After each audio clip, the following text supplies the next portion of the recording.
नगरी अयोध्या में आज मिस इंडिया मणिका विश्वकर्मा पहुंची। इस मौके पर वो क्या कुछ कह रही हैं, रामनगरी के विकास को लेकर क्या कह रही हैं, यहाँ के कल्चर को लेकर, आइए चलते हैं और सुनते हैं ओराम पर यह एक्सक्लूसिव खबर आपके लिए। क्या कहेंगी इस भूमिका को लेकर के? बहुत ज़्यादा अच्छा लग रहा है एंड बहुत ही एक खास फीलिंग है एंड मैं कभी इमेजिन भी नहीं कर सकती थी कि इस तरीके से मेरा अयोध्या में पहली बार आना होगा। So it's very very special. किस प्रकार से तैयारियां आपने की हैं सीता के रूप में? आई थिंक जब भी हम किसी रोल के लिए तैयारी करते हैं या एक्टिंग के लिए तैयारी करते हैं तो उसकी प्रिपरेशन बहुत ही अलग होती है, लेकिन सीता जी के रोल के लिए it's actually a very different experience. It was more about कि हम किस तरीके से उनकी सादगी, उनकी सिंप्लिसिटी को अपने अंदर उतार पाए and that was my preparation. Glamour की दुनिया से आप आध्यात्म की दुनिया में अभिनय कर रही हैं, कैसा लग रहा है? क्या कहेंगी इस अनुभव को अपने? ग्लैमर की दुनिया हो चाहे आध्यात्म की दुनिया हो, फ़र्क ये है कि हम किस तरीके से अपने काम के लिए ईमानदार रहते हैं। तो मैं वही कोशिश करूंगी कि आज के इस रोल में मैं पूरी ईमानदारी से इसे निभा पाऊँ। प्रभु राम के साथ सीता की जोड़ी आपने सीरियल्स, फिल्मों के माध्यम से देखी होगी, आज उसको आप किस प्रकार से उतारेंगी यहाँ के स्टेज पर? क्या सोचा है, आपके मन में क्या चल रहा है?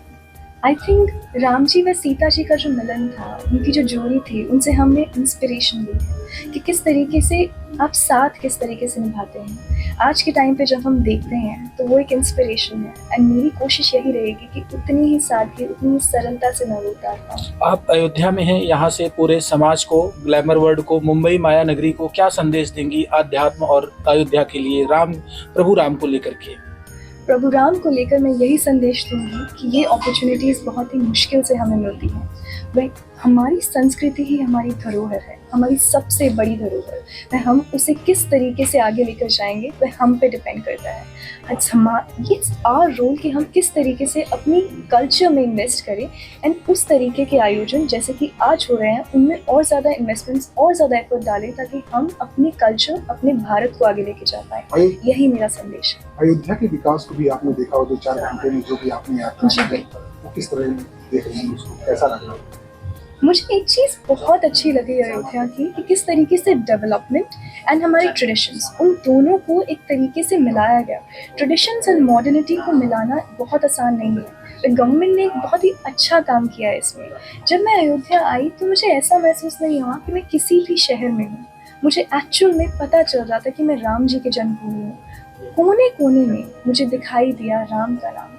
And I think that is what matters at the end of the day. That आप कैसे डेवलपमेंट में अपने भारत की संस्कृति को भी मिला सकते हैं। नेक्स्ट टाइम आप अयोध्या आने की कब प्लानिंग रखेंगी, क्या सोचेंगी, कब तक आने का विचार रहेगा? अगर मैं मिस यूनिवर्स इंडिया आज हूँ एंड अगर मैं मिस यूनिवर्स का खिताब जीतती हूँ तो definitely the first thing I would like to do is to come to Ayodhya and मैं वापस आकर फिर से राम जी का आशीर्वाद देना सीता जी के कैरेक्टर से सबसे ज्यादा क्या आपको इंस्पायर कर रहा है? सीता जी जानी जाती थी ज्ञानी होने के लिए, सुंदर होने के लिए, सहज होने के लिए, पर उनकी सबसे खास बात थी उनकी सरलता, उनकी सादगी, उनकी शांति। And that is I think one quality जो मैंने सबसे ज़्यादा सीखी है उनसे। Thank you.